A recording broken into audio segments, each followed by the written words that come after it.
साथियों, social media में बड़ी तेजी से ट्रेंड हो रहा है नीट स्कैम 2024। 24 लाख स्टूडेंट के भविष्य के साथ जो खिलवाड़ हो रहा है उसको लेकर आज कई कोचिंग संस्थान, कई स्टूडेंट और कई जनसेवी समाज सेवी लोग प्रोटेस्ट करते जा रहे हैं।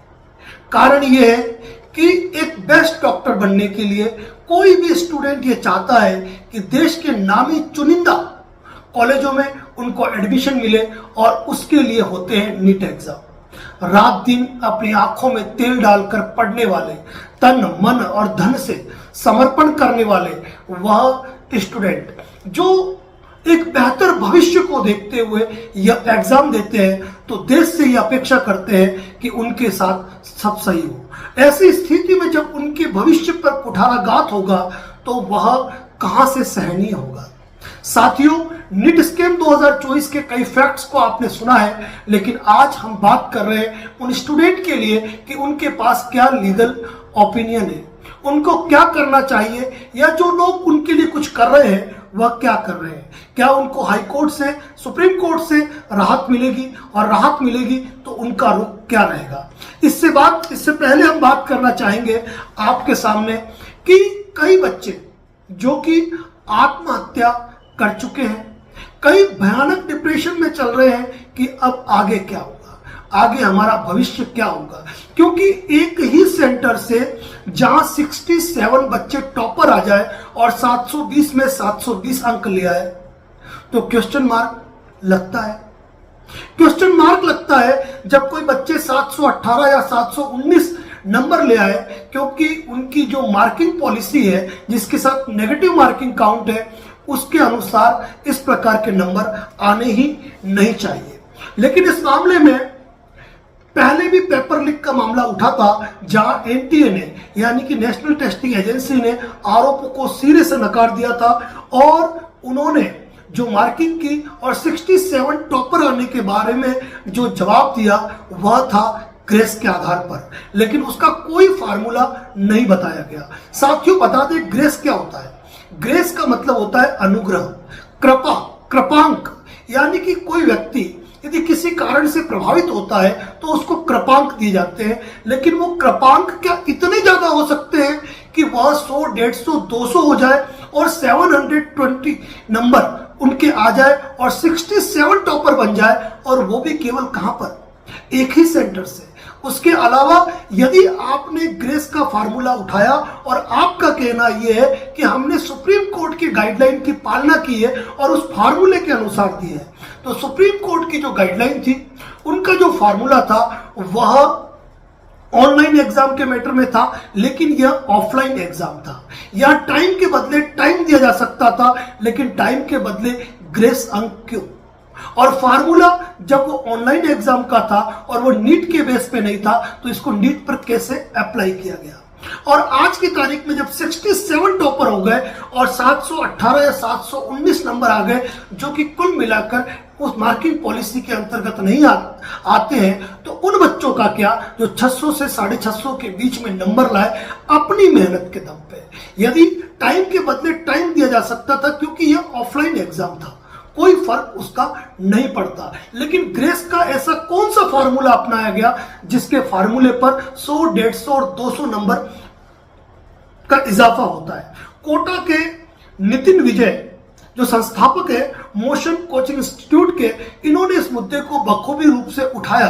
तो हमने ये देखा कि सोशल मीडिया पे कुछ लोग जो इनका विरोध कर रहे हैं, जो इसका समर्थन कर रहे हैं कि जो 720 नंबर पाकर 67 टॉपर हो गए और ग्रेस मार्किंग का जो विरोध कर रहे हैं, उनके विपक्ष में कुछ लोग खड़े हो गए हैं और वो कह रहे हैं उन कोचिंग सेंटरों पर उंगलियां उठा रहे हैं उनके रिजल्ट के मैटर में। जब कोई जनहित का मुद्दा उठाता है और बेबाकी के साथ उठाता है तो उसका समर्थन करना चाहिए। ऐसा नहीं कि ऐसे मामले के अंदर आप गलत नीतियों का समर्थन करें। साथियों, में एक बात यह भी कहना चाहूंगा कि कोई क्वेश्चन जिसके कि एक आंसर को एनटीए ने राइट माना और उसके बाद लगातार नंबर ऑफ स्टूडेंट्स द्वारा जब विरोध किया गया तो सेकंड ऑप्शन को भी सही मान लिया गया और ऐसी स्थिति के अंदर मार्किंग और प्लस हो जाती है। और एनटीए का कहना होता है कि यहां पर हमने एक जांच एजेंसी अपॉइंट कर दी है, अब जांच होगी और कमिटी डिसाइड करेगी। अब उस कमिटी के अंदर जब उन्होंने सोचा तो उस समय यूपीएससी के पूर्व चेयरमैन के तत्वाधान के अंदर कमिटी बनाना बताया, लेकिन आज के अखबार की यदि आप खबर को देखेंगे तो उन्हीं के जो मुख्य प्रधान है, उन्हीं प्रधान को उस कमेटी का चेयरमैन बना दिया गया। ऐसा कब होता है कि आपके मामले के अंदर जो जांच करेगा वह आपका मुखिया ही है। वहां पे आप जवाब देते हैं कि 3 लोग जो अतिरिक्त है वो कमेटी के अंदर नहीं है, लेकिन आप ये कैसे भूल जाते हो कि मुखिया तो आपके हैं। ऐसी स्थिति में एक फेयर इन्वेस्टिगेशन कैसे होगी और एक फेयर रिपोर्ट कैसे बनेगी। साथियों, अब बात करते हैं कि इस मामले के अंदर हाई कोर्ट के अंदर एक पिटीशन फाइल की गई है, जिस पिटीशन की सुनवाई के समय जो कमेटी है उसकी पूरी कोशिश है कि वह अपनी सिफारिश प्रस्तुत करेगी और इसी मैटर में कोचिंग संचालक द्वारा भी सुप्रीम कोर्ट के अंदर याचिका प्रस्तुत करने के लिए 20,000 स्टूडेंट की तरफ से वो अपना पक्ष रखेंगे। अब यहां पर कई स्टूडेंट्स के मन में है कि हम क्या करें और क्या नहीं करें। साथियों, यह मैटर जो है वह शिक्षा का अधिकार है, फंडामेंटल राइट है और फंडामेंटल राइट के अंदर यदि आप सुप्रीम कोर्ट मूव करना चाहते हैं तो आप सुप्रीम कोर्ट भी जा सकते हैं। यदि आप अपने एरिया के संबंधित हाई कोर्ट पे जाना चाहे तो आप वहां पर भी जा सकते हैं। अनुच्छेद 226 आर्टिकल 226 के अंदर हाई कोर्ट को वाइड पावर है जहां पर आप अपनी पिटीशन प्रस्तुत कर सकते हैं और यदि आप सुप्रीम कोर्ट में भी इस मैटर में जाना चाहें तो आप बिल्कुल वहां जा सकते हैं, क्योंकि जब किसी व्यक्ति के मूल अधिकार फंडामेंटल राइट का वॉल्यूशन होता है और वह भी इतने आधारों पर होता है कि रिजल्ट अनाउंस होना था, कब होना था 14 तारीख को, लेकिन रिजल्ट अनाउंस कब कर दिया 4 तारीख को। ये हो सकता है कि आपके लिए कोई वाजिब कारण हो, लेकिन आप जान रहे थे कि देश में लोकसभा चुनाव का रिजल्ट जिस दिन आने वाला है वही डेट आप द्वारा क्यों डिसाइड की गई। कहीं ना कहीं सवाल उठते हैं एनटीए की कार्यवाही पर। 67 टॉपर आना, 718 719 की मार्किंग होना, और जब जिस एग्जाम में कभी 1 या 2 या 3 से अधिक टॉपर नहीं रहे वहां पर नंबर ऑफ पर्सन 67% का टॉपर आना क्वेश्चन खड़ा करता है। अब इस मैटर में छोटी सी बात कहूंगा कि यहाँ सुप्रीम कोर्ट का रुख क्या रहेगा या हाई कोर्ट का रुख क्या रहेगा, क्योंकि सुप्रीम कोर्ट के ही एक ऑर्डर के अनुसार, डायरेक्शन के अनुसार इन्होंने ग्रेस मार्किंग देना बताया है। तो सुप्रीम कोर्ट का डायरेक्शन कभी इस प्रकार का नहीं होता है कि आप किसी को 100, 150 या 200 नंबर दे दो, यानी कि जिन बच्चों के नंबर 500 आए, 550 आए, वह जाके 700 को कवर्ड कर गए। तो उन बच्चों का क्या जिनका 600 से 650 नंबर आए और उनको ग्रेस पीरियड का लाभ नहीं मिला, क्योंकि वो ऑनलाइन प्रोसेस में था, ये ऑफलाइन था जहां पे आप टाइम मुहैया करा सकते थे। इस मामले के अंदर जो भी व्यक्ति हाई कोर्ट के अंदर पिटीशन फाइल करता है वह एक रिट के रूप में करता है, लेकिन रिट के रूप में जब सुप्रीम कोर्ट द्वारा या हाई कोर्ट द्वारा यह मैटर देखा जा सकता है कि यह मुद्दा जनहित का है, क्योंकि यहाँ एक बेस्ट से बेस्ट डॉक्टर बनते हैं जो भविष्य में हजारों लोगों को अपनी चिकित्सा सुविधा मुहैया कराएंगे, जो विदेशों में जाएंगे जहां देश का नाम प्रसिद्धि की ओर जाएगा। ऐसी स्थिति के अंदर जब इन्होंने सुप्रीम कोर्ट की गाइडलाइन का फॉलो करना बताया तो वह स्पेशली नीट के लिए नहीं थी, वह ऑफलाइन एग्जाम के लिए नहीं थी, और ग्रेस का फार्मूला ऐसा नहीं हो सकता है कि आप नंबर इतने बढ़ जाए और बहुत सारे जो स्टूडेंट पीछे थे उनका साथ कुठाराघात हो जाए। और यही बात है कि यूट्यूब पर, सोशल मीडिया पर नीट स्कैम 2024 के मामले में यह फुलफिल हो रहा है। अब साथियों, कोई भी एक स्टूडेंट यदि व्यक्तिगत रूप से हाई कोर्ट के अंदर या सुप्रीम कोर्ट के अंदर कोई पिटीशन फाइल करता है तो वह रिट कही जाती है। यह ध्यान रखिएगा साथियों, एक बहुत बड़ी बात बता रहा हूं कि प्रत्येक PIL रिट हो सकती है, लेकिन प्रत्येक रिट PIL हो यह आवश्यक नहीं है। यदि इस मैटर में PIL कोर्ट में एडमिट हो जाती है तो उसका लाभ प्रत्येक उस स्टूडेंट को मिलेगा जिसने फाइल किया हो या नहीं किया हो, क्योंकि PIL का जो ऑर्डर होता है वह प्रत्येक व्यक्ति उसके लिए बाध्य है और प्रत्येक व्यक्ति को उसका लाभ मिलेगा। और यदि आप रिट फाइल करते हैं और आपकी रिट पर यदि आपके पक्ष में आदेश होता है तो वह केवल आपके अकेले के लिए होगा। यदि इस मैटर में जैसे कि बताया जा रहा है कि कोटा के जो संचालक है वह इसमें याचिका प्रस्तुत कर रहे हैं, यदि वो PIL के फॉर्मेशन में यदि याचिका प्रस्तुत करते हैं तो पे देश के जितने भी स्टूडेंट्स हैं उन सभी को लाभ मिलेगा और आगे भी ये नजीर बनेगा सभी स्टूडेंट्स के लिए। और सुप्रीम कोर्ट का रुख इसमें पॉजिटिव रहेगा।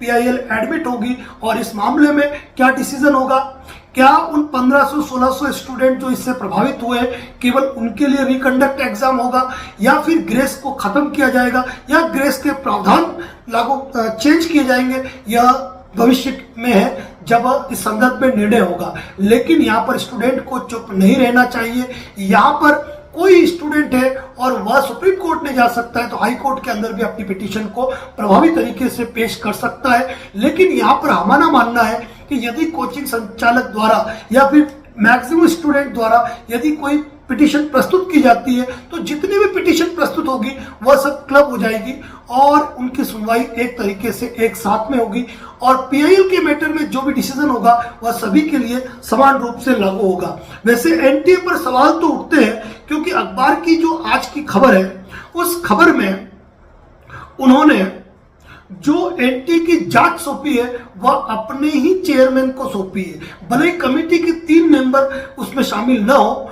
जैसा कि इन्होंने कहा है तो उस चीज का कोई फायदा होना नहीं है क्योंकि कोई व्यक्ति जो कि उसी संस्थान का मुखिया है जिस संस्थान पर आरोप लगे हैं तो सोचा जा सकता है कि एक फेयर इन्वेस्टिगेशन या फेयर जांच इसमें किस तरीके से हो सकती है।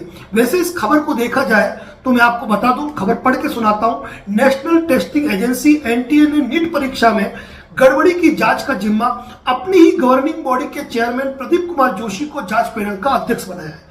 इससे पहले शनिवार को शिक्षा सचिव संजय मूर्ति व एनटीए के महानिदेशक सुबोध कुमार सिंह ने यूपीएससी के पूर्व चेयरमैन की अध्यक्षता में जांच का ऐलान किया था। जोशी हालांकि यूपीएससी के चेयरमैन रह चुके हैं लेकिन वर्तमान में वह इस संस्था के मुखिया है और सवाल ये उठ रहा है कि किसी भी संस्था का मुखिया ही अपनी संस्थान की खामी की जांच के लिए बनी समिति का अध्यक्ष कैसे हो सकता है।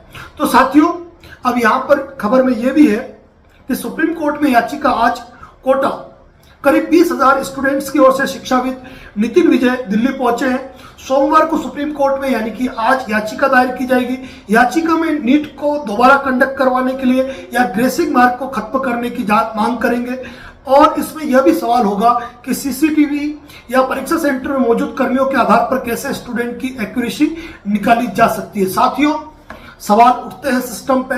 यदि इस तरीके से छात्रों के भविष्य के साथ खिलवाड़ होगा तो छात्रों के साथ जो भी बुरा हो रहा है उसके लिए जिम्मेदार एनईटी है, उसके लिए एनटीए है। जिम्मेदार जो है वह सरकार है और प्रशासन है जिन्हें इस प्रकार की चीजें नहीं करनी चाहिए क्योंकि रात दिन प्रतियोगी परीक्षाओं में मेहनत करने वाले विद्यार्थियों को एक पूरा अधिकार है कि वह इस टेस्ट को अच्छे तरीके से पास करे और एनटीए के प्रावधानों के तहत एग्जाम कराए और एक फेयर रिजल्ट के साथ बच्चों को जो एलिजिबल है उनको देश के चुनिंदा जो नेशनल मेडिकल कॉलेज है उनके अंदर दाखिला मिले और देश का नाम रोशन हो। साथियों, इस संदर्भ में जो भी अपडेट आएगी हमारे यूट्यूब चैनल पे पोस्ट की जाएगी। जनहित का मुद्दा है, शेयर करें और क्या कहना चाहते हैं कमेंट बॉक्स में जरूर लिखें। धन्यवाद। जय हिंद, जय भारत, जय मेवाड़।